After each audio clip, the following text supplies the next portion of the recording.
We tend to expect young people in crisis to wave a red flag.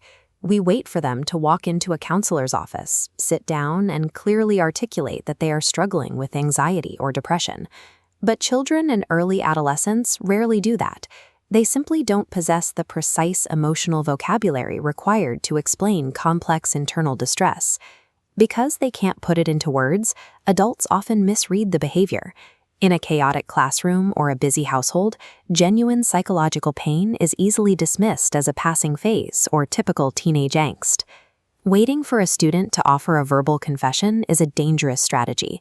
By the time a child actually asks for help, the problem has usually escalated. The most effective interventions happen when we intercept the early, quiet warning signs. Children don't announce their struggles. They provide quiet behavioral signals that require proactive intervention to prevent a larger crisis.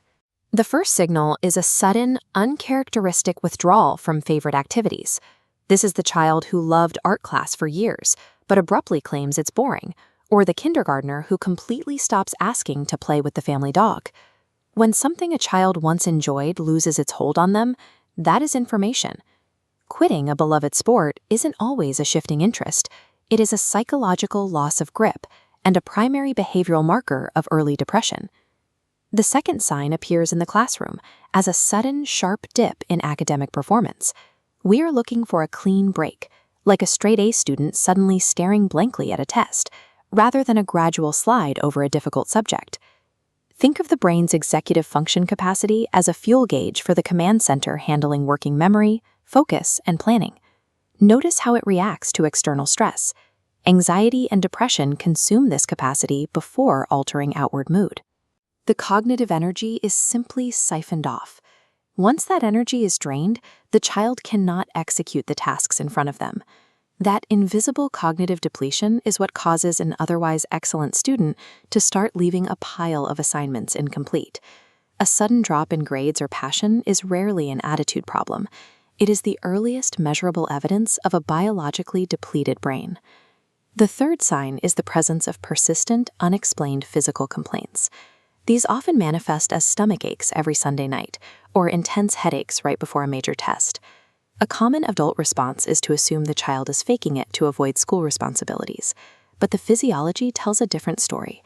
When a child lacks emotional vocabulary, their nervous system skips the brain's language center entirely and routes distress signals directly into the gut and the head.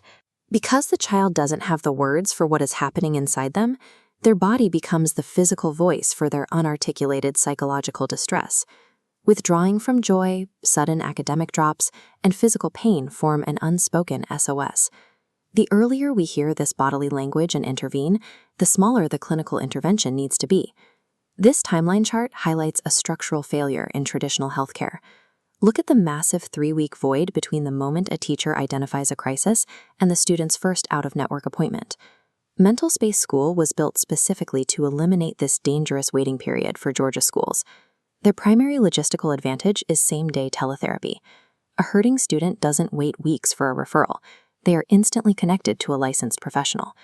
To ensure students actually open up, each school is assigned a dedicated, culturally competent therapist team. This provides continuity of care, rather than forcing kids to talk to a rotating cast of strangers. Recognizing a student's distress is effectively useless if systemic friction prevents them from accessing immediate, trustworthy care. The financial model removes another barrier. Care costs $0 for Medicaid students, and the program accepts broad commercial networks, including BCBS, Cigna, and Aetna. It also provides administrative support for schools, maintaining strict HIPAA and FERPA compliance, while assisting with the upcoming Georgia HB 268 implementation deadline. This dual-axis chart visualizes the program's outcomes. We see a sustained upward trend for attendance at 89%, intersecting with a 92% reduction in student anxiety levels. Pairing early recognition with same-day support moves a student from the point of crisis back to stability, restoring their ability to thrive in the classroom and at home. Learn more at mentalspacesschool.com.